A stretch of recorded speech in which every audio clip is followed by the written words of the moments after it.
তুই কি চাস? কি হলো, চুপ করে আছিস কেন? তুই কেন আমার সাথে ঝামেলা করতেছিস? বল। এইটা যে তোমার বাচ্চা না, এইটা কিন্তু একদম কখনো ঘোষণা করে কাউকে বলবো না, ঠিক আছে? কি যে কন জানি না শুনে আমার সংসারে আগুন লাগামু কন। আর আপনারাও কখনো এই সন্তানের দাবি নিয়ে আইসেন না। এক সময় তো তার সাথে কথা বলার জন্য, দেখা করার জন্য আমাকে খুব রিকোয়েস্ট করতেন, এখন কি হলো? করতাম, সময় পাল্টায় গেছে। আমার অ্যাপয়েন্টমেন্ট ছাড়া আমার চেম্বারে বসে থাকার সাহস তোমার কে দিল? মেঘলা, তুমি আমাকে ভুল বুঝতেছো। সেদিন আমি শান্তাকে নিয়ে আসিনি, ঠিক তুমি চলে যাওয়ার পরে ও স্বীকার করেছে এই সব কিছু রাতুলের চক্রান্ত। তো আমি কি করব? আমার এগুলো সময় আসছো কেন? আমি এখন বসতে দেখিয়ে আছি, সেখানেই পড়ে আছি। কোটি টাকার ব্যবসা, বিলাসবহুল জীবন, গাড়ি, সব কিছু কিন্তু ছেড়ে দিয়েছি শুধুমাত্র তোমার আশায়।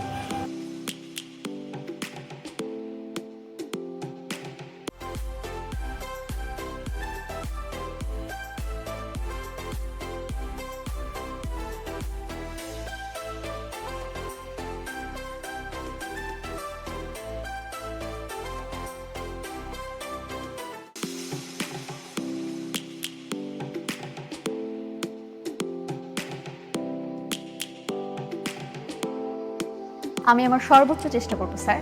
আশা করছি কোনো ধরনের অনিয়ম হবে না।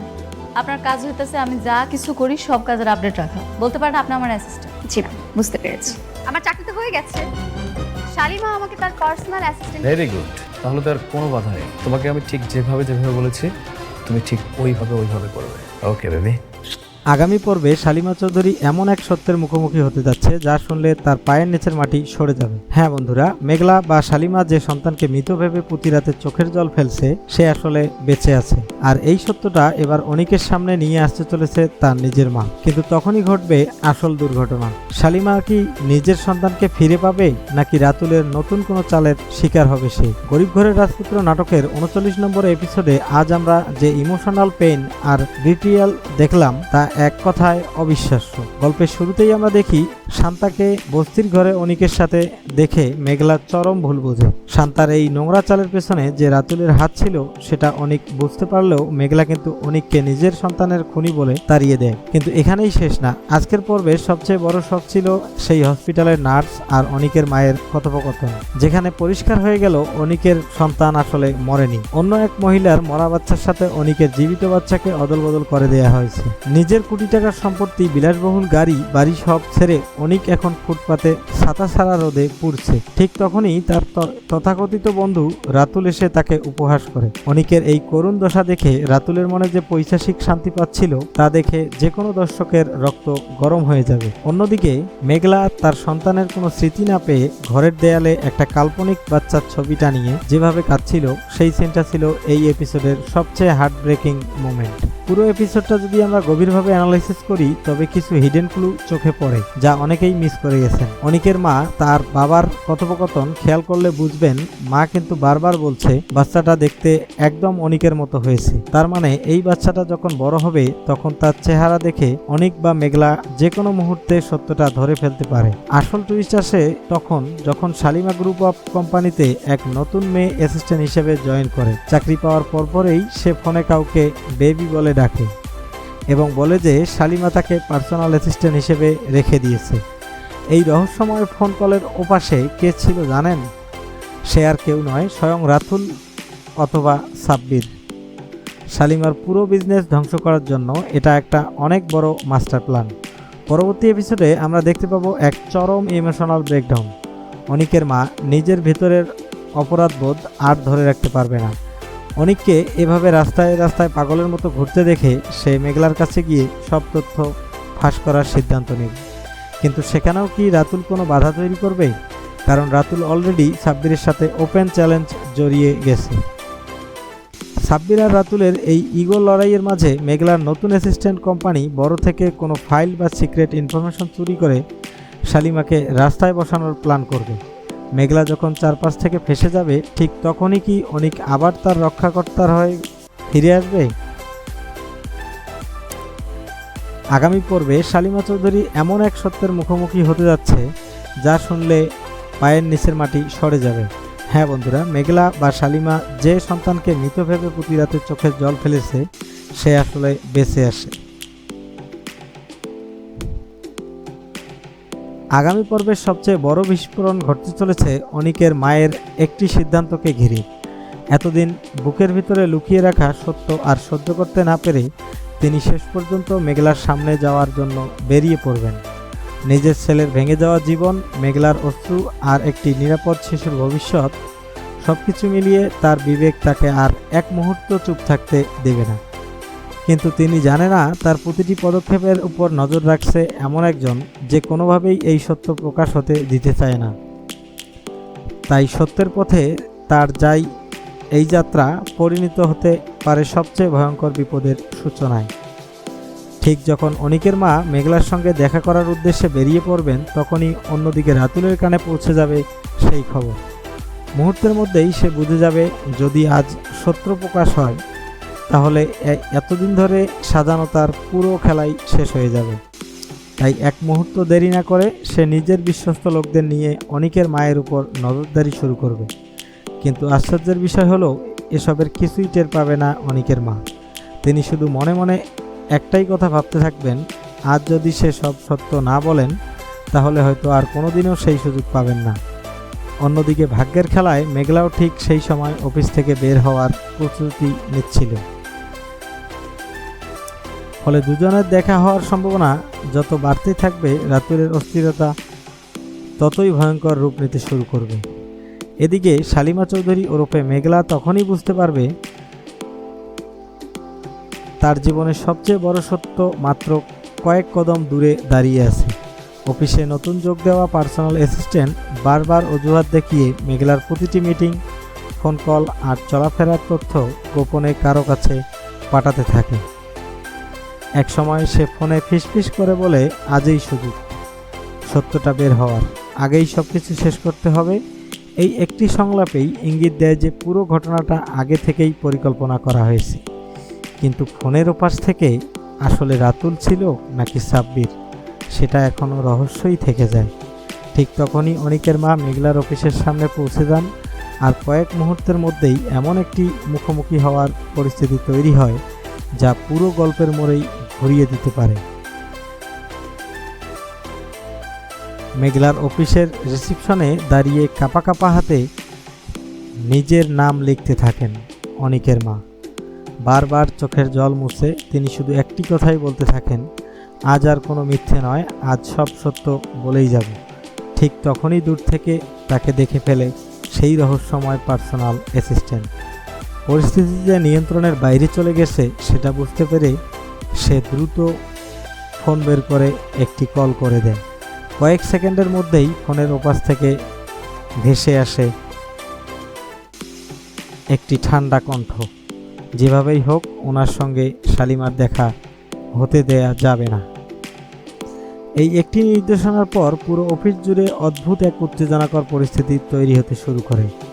অন্যদিকে রাস্তায় উদ্দেশ্যহীনভাবে ঘুরতে থাকা অনিকের মন হঠাৎ করেই অস্থির হয়ে ওঠে, যেন অজানা কোনো টান তাকে মেঘলার অফিসের দিকেই নিয়ে যেতে শুরু করে। সে নিজেও জানে না কেন বারবার এই জায়গায় ফিরে আসছে। আর ঠিক এই সময়েই ভাগ্য এমন একটি খেলা খেলতে যাচ্ছে যেখানে বহু বছরের লুকানো সত্য, বিশ্বাসঘাতকতা আর হারিয়ে যাওয়া সন্তানের রহস্য সব কিছু এক সুতোয় বাঁধা পড়ে যেতে পারে। কিন্তু শেষ মুহূর্তে রাতুল কি নতুন কোনো ভয়ঙ্কর চাল দেবে, নাকি এবার সত্যের কাছেই হার মানতে বাধ্য হবে? এই প্রশ্নের উত্তর লুকিয়ে আছে আগামী পর্বের সবচেয়ে বড় ধামাকায়।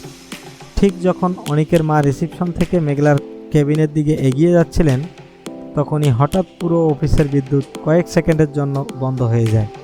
চারদিকে ছোটোখাটো বিশৃঙ্খলা শুরু হয়। কেউ বুঝে ওঠার আগেই সেই রহস্যময় অ্যাসিস্ট্যান্ট অনিকের মায়ের কাছে গিয়ে নিজেকে অফিসের স্টাফ পরিচয় দিয়ে বলে, ম্যাডাম এখন জরুরি মিটিংয়ে আছেন, আপনি আমার সঙ্গে আসুন। দীর্ঘদিনের মানসিক চাপ ভেঙে পড়া অনিকের মা কিছুই সন্দেহ না করে তার পিছু নেন। কিন্তু তিনি জানেন না এই পথে তাকে মেঘলার কাছে নয়, বরং আরও এক ষড়যন্ত্রের মুখোমুখি নিয়ে যাচ্ছে।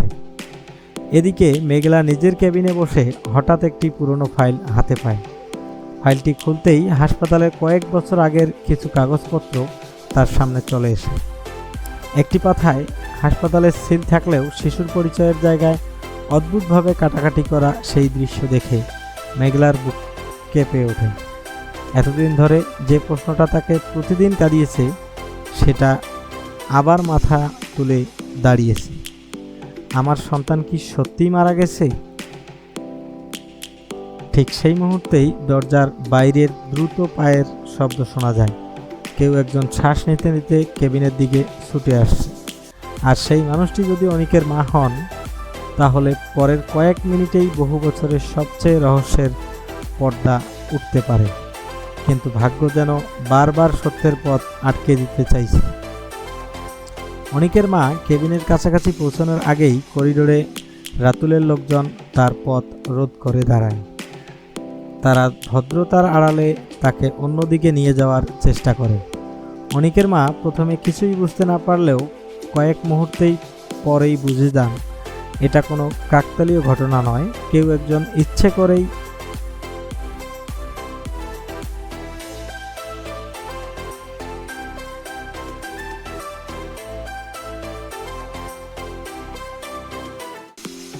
তাকে মেঘলার সঙ্গে দেখা করতে দিচ্ছে না।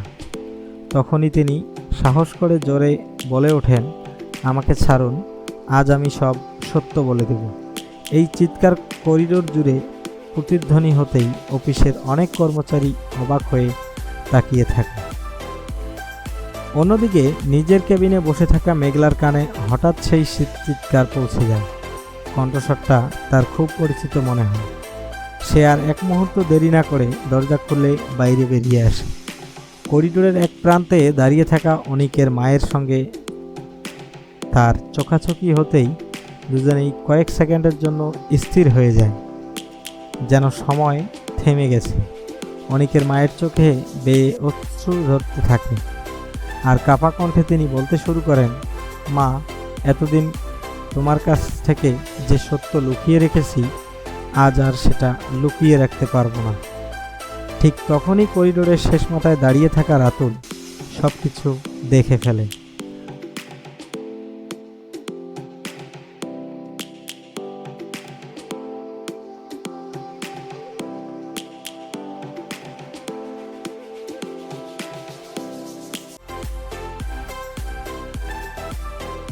তার মুখের রং মুহূর্তে বদলে যায়। সে বুঝে যায় আর কয়েক সেকেন্ড দেরি হলেই তার বহু বছরের সাজানো পুরো ষড়যন্ত্র ধসে পড়বে। রাতুল আর এক মুহূর্ত সময় নষ্ট না করলেও সে দ্রুত নিজের মোবাইল বের করে রহস্যময় অ্যাসিস্ট্যান্টকে একটি ছোট্ট মেসেজ পাঠালো, এখন কিছু করো। মেসেজটি পড়ার সঙ্গে সঙ্গেই মেয়েটি নাটকীয়ভাবে চিৎকার করে মেঝেতে পড়ে যায়। পুরো অফিসের হইচই শুরু হয়ে যায়। সবাই দৌড়ে তার দিকে ছুটে যায়, আর সেই বিশৃঙ্খলার সুযোগে অনিকের মা ও মেঘলার মাঝখানে একদল মানুষের ভিড় করে দাঁড়িয়ে যায়। মাত্র কয়েক সেকেন্ডের জন্য তৈরি হওয়া এই বিশৃঙ্খলাই রাতুলের পরিকল্পনার সবচেয়ে গুরুত্বপূর্ণ অংশ ছিল, কারণ সে জানে সত্যকে চিরদিন লুকিয়ে রাখা না গেলেও কিছু সময়ের জন্য আটকে দেয়া সম্ভব। কিন্তু ভাগ্য এবার যেন অন্য গল্প লিখতে শুরু করেছে। ভিড়ের মাঝেই অনিকের মায়ের হাত থেকে একটি পুরনো খাম মাটিতে পড়ে যায়। কেউ খেয়াল না করলেও মেঘলার চোখ সোজা গিয়ে পড়ে সেই খামের উপর। খামটির কোণায় হাসপাতালের পুরনো ছিল আর একটি শিশুর পরিচয় নম্বর স্পষ্ট দেখা যাচ্ছিল। মেঘলার বুকের ভিতর থেকে হঠাৎ তীব্র কাঁপুনি শুরু হয়। সে ধীরে ধীরে খামটির দিকে এগোতে থাকে। ঠিক তখনই রাতুল তার থেকে দূরে চলে গিয়ে সব কিছু দেখে বুঝে যায়, যদি এই খামটি মেঘলার হাতে পৌঁছে যায়, তাহলে আর কোনো মিথ্যা, কোনো অভিনয়, কোনো ষড়যন্ত্র দিয়েই সত্যকে চাপা দেয়া যাবে না। তাই সে নিজেই দ্রুত সামনে এগিয়ে আসে, আর তার চোখে মুখে তখন একটা ভয়। আজ কি তবে তার সাম্রাজ্যের পতন শুরু হতে যাচ্ছে?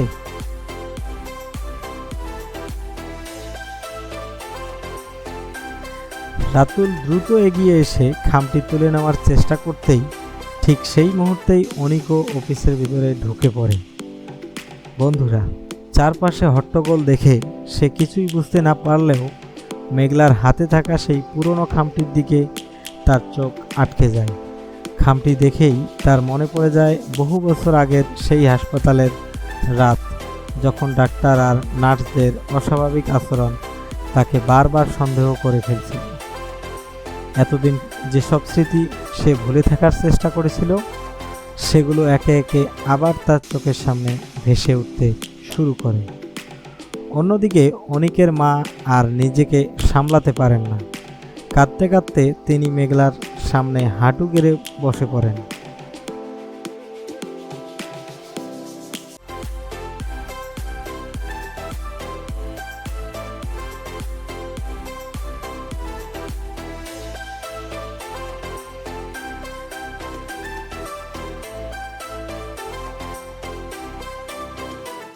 তার মুখের রং মুহূর্তে বদলে যায়। সে বুঝে যায় আর কয়েক সেকেন্ড দেরি হলেই তার বহু বছরের সাজানো পুরো ষড়যন্ত্র ধসে পড়বে। রাতুল আর এক মুহূর্ত সময় নষ্ট না করলেও সে দ্রুত নিজের মোবাইল বের করে রহস্যময় অ্যাসিস্ট্যান্টকে একটি ছোট্ট মেসেজ পাঠালো, এখন কিছু করো। মেসেজটি পড়ার সঙ্গে সঙ্গেই মেয়েটি নাটকীয়ভাবে চিৎকার করে মেঝেতে পড়ে যায়। পুরো অফিসের হইচই শুরু হয়ে যায়। সবাই দৌড়ে তার দিকে ছুটে যায়, আর সেই বিশৃঙ্খলার সুযোগে অনিকের মা ও মেঘলার মাঝখানে একদল মানুষের ভিড় করে দাঁড়িয়ে যায়। মাত্র কয়েক সেকেন্ডের জন্য তৈরি হওয়া এই বিশৃঙ্খলাই রাতুলের পরিকল্পনার সবচেয়ে গুরুত্বপূর্ণ অংশ ছিল, কারণ সে জানে সত্যকে চিরদিন লুকিয়ে রাখা না গেলেও কিছু সময়ের জন্য আটকে দেয়া সম্ভব। কিন্তু ভাগ্য এবার যেন অন্য গল্প লিখতে শুরু করেছে। ভিড়ের মাঝেই অনিকের মায়ের হাত থেকে একটি পুরনো খাম মাটিতে পড়ে যায়। কেউ খেয়াল না করলেও মেঘলার চোখ সোজা গিয়ে পড়ে সেই খামের উপর। খামটির কোণায় হাসপাতালের পুরনো ছিল আর একটি শিশুর পরিচয় নম্বর স্পষ্ট দেখা যাচ্ছিল। মেঘলার বুকের ভিতর থেকে হঠাৎ তীব্র কাঁপুনি শুরু হয়। সে ধীরে ধীরে খামটির দিকে এগোতে থাকে। ঠিক তখনই রাতুল তার থেকে দূরে চলে গিয়ে সব কিছু দেখে বুঝে যায়, যদি এই খামটি মেঘলার হাতে পৌঁছে যায় তাহলে আর কোনো মিথ্যা, কোনো অভিনয়, কোনো ষড়যন্ত্র দিয়েই সত্যকে চাপা দেয়া যাবে না। তাই সে নিজেই দ্রুত সামনে এগিয়ে আসে, আর তার চোখে মুখে তখন একটা ভয়। আজ কি তবে তার সাম্রাজ্যের পতন শুরু হতে যাচ্ছে?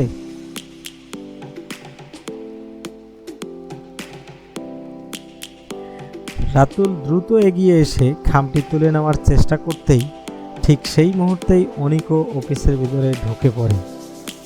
বন্ধুরা, চারপাশে হট্টগোল দেখে সে কিছুই বুঝতে না পারলেও মেঘলার হাতে থাকা সেই পুরনো খামটির দিকে তার চোখ আটকে যায়। খামটি দেখেই তার মনে পড়ে যায় বহু বছর আগের সেই হাসপাতালের রাত, যখন ডাক্তার আর নার্সদের অস্বাভাবিক আচরণ তাকে বারবার সন্দেহ করে ফেলছিল। এতদিন যেসব স্মৃতি সে ভুলে থাকার চেষ্টা করেছিল, সেগুলো একে একে আবার তার চোখের সামনে ভেসে উঠতে শুরু করে। অন্যদিকে অনিকের মা আর নিজেকে সামলাতে পারেন না। কাঁদতে কাঁদতে তিনি মেঘলার সামনে হাঁটু গেড়ে বসে পড়েন। কাঁপা কণ্ঠে বলতে শুরু করেন, মা, আমাকে ক্ষমা করে দিন। আমি অনেক বড় অন্যায় করেছি। তোমার সন্তানকে কেউ হত্যা করেনি। তোমার মরা সন্তান জন্ম হয়নি, সে আজও বেঁচে আছে। এই একটি বাক্য শুনেই মেঘলার পুরো পৃথিবী যেন থেমে যায়। তার হাত থেকে খামটি প্রায় পড়ে যেতে থাকে। চোখ দিয়ে অনবরত জল গড়িয়ে পড়ে, আর অনিকও হতভম্ব হয়ে মায়ের মুখের দিকে তাকিয়ে থাকে। কিন্তু ঠিক তখনই করিডোরের শেষ প্রান্ত থেকে একটি শিশুর কান্নার শব্দ ভেসে ওঠে। সবাই একসঙ্গে সেই দিকেই তাকিয়ে থাকে। শিশুটিকে কোলে নিয়ে একজন অচেনা মহিলা ধীরে ধীরে তাদের দিকে এগিয়ে আসছে। আর সেই দৃশ্য দেখে রাতুলের মুখের ভয় যেন আরও কয়েক গুণ বেড়ে যায়, কারণ সে বুঝতে পারে এই মহিলাই হয়তো এমন একটি সত্য নিয়ে এসেছে যা তার সব ষড়যন্ত্র এক মুহূর্তেই ভেঙে দিতে পারে। বন্ধুরা, আপনাদের কি মনে হয় মেঘলার নতুন পার্সোনাল অ্যাসিস্ট্যান্ট আসলে কার লোক? সে কি রাতুলের পাঠানো কোনো স্পাই, নাকি সাব্বির তাকে চাল হিসাবে ব্যবহার করছে? আর অনেক কি কখনো জানতে পারবে যে তার সন্তান এখনও এই পৃথিবীতে বেঁচে আছে? আপনাদের মূল্যবান মতামত অবশ্যই নিচে কমেন্ট করে জানান। ভিডিওটি ভালো লাগলে একটি লাইক দিন, বন্ধুদের সাথে শেয়ার করুন। আর এই নাটকের পরবর্তী এপিসোডের সব এক্সক্লুসিভ আপডেট ও প্রেডিকশন সবার আগে পেতে চ্যানেলটি এখনই সাবস্ক্রাইব করে পাশে থাকা বেল আইকনটি অন করে রাখুন। দেখা হচ্ছে পরের ভিডিওতে। ধন্যবাদ।